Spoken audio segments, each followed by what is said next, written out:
For most companies, the procure-to-pay or P2P process has evolved to where upstream processes, the world of sourcing and purchasing, and downstream processes, the world of accounts payable, are managed by different organizations and are likely disconnected at key integration points. These disconnects drive rework, inefficiency, frustration, and overall higher cost to serve.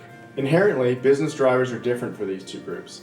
Upstreamers aim to create processes which reduce costs and deliver goods and services in a timely manner, while downstreamers strive to automate high transactional volumes, quickly solve problems, and ensure financial controls by eliminating payment errors. Integrating these processes in an end-to-end fashion can deliver the best of both worlds and provide further synergies in automation and error reduction. This is truly a case where 1 + 1 = 3.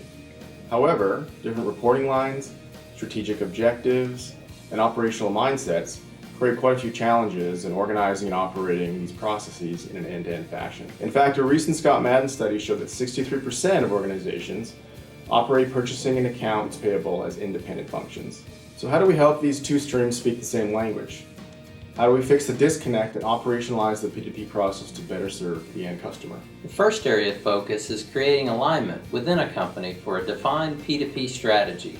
We encourage our clients to jointly create a P2P mission statement and define the key guiding principles that can be revisited from time to time to ensure decisions are on track. Additionally, quantifiable metrics and targets tied to employee compensation keep organizations focused on the right objectives.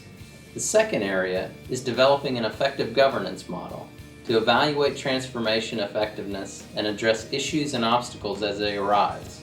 But what would that look like?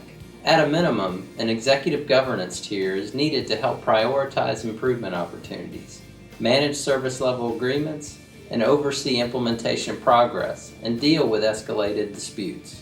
I believe most companies also need a second tier to address more routine tactical decisions. This could be an advisory panel, primarily made up of leaders from the core functional areas, or internal customers within the P2P process who monitor process performance, approve process changes, or weigh in on technology investment opportunities, and arbitrate more routine departmental disputes. As a more aggressive and often more effective approach, purchasing and accounts payable activities would report to one P2P manager in the organization. This person would directly oversee the process, identify issues, and fix upstream and downstream problems without having to go through layers of approval or asking permission for simple fixes.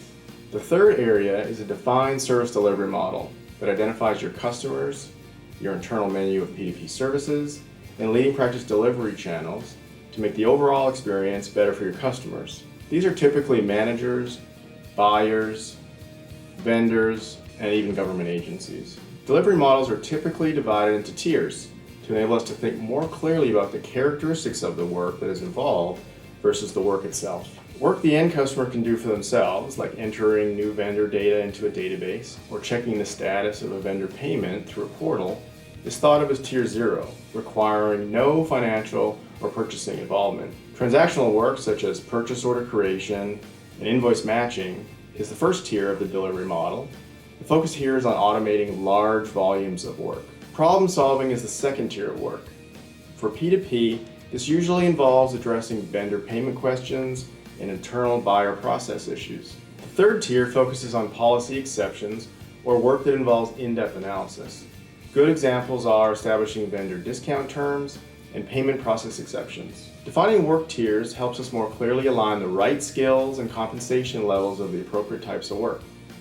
This also gives us a clear view of where technology can play a role, such as Tier 0 portals, Tier 1 purchase order matching automation, and Tier 2 issue tracking and management tools. Getting P2P integration right offers tremendous long-term value. However, without a clear strategy, an effective governance model, and a service delivery model that balance efficiency with the ability to differentiate and address strategic purchases, the upstreamers and downstreamers will struggle to be more integrated. Jared and I are partners in Scott Madden's supply chain and finance practices. We meet regularly to think of ways to better coordinate these areas for our clients, and we often work together side by side on engagements. Feel free to contact either of us to help you create a P2P or other end-to-end process that will deliver more value to your end customer.